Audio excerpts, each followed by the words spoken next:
The time has come. I believe that if you look down the road and you'll hear testimony to this effect, that Minnesota will prosper economically if we change this rule.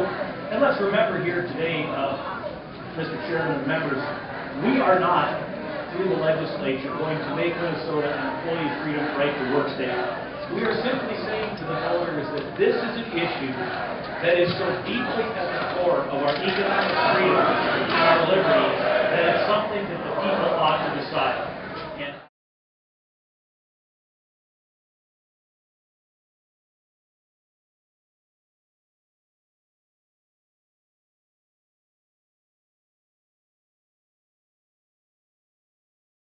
This is how I believe this is one way we can make a better Minnesota. There are people that disagree with me, and I certainly recognize their right to hold that opinion and voice. And people making noise, but it's nothing beyond that. And again, I absolutely acknowledge their right to be here, and I expect that the rest of the day will be just fine.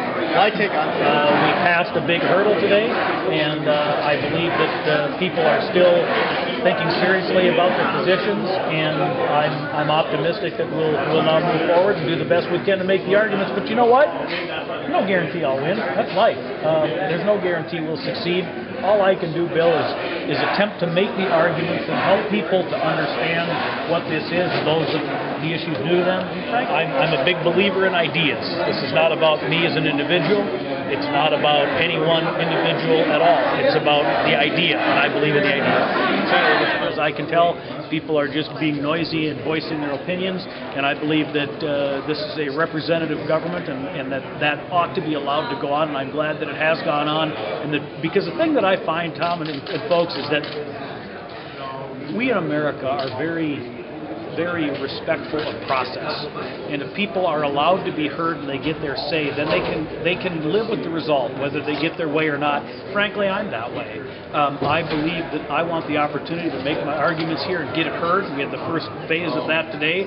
If I don't prevail, that's all right. And I think as long as people get their fair shake and are able to come and testify or protest or voice their opinion in a way that satisfies them, that's how we distinguish ourselves as a civilized society, that we allow people to have their say, and then we're all more willing to live with the outcome.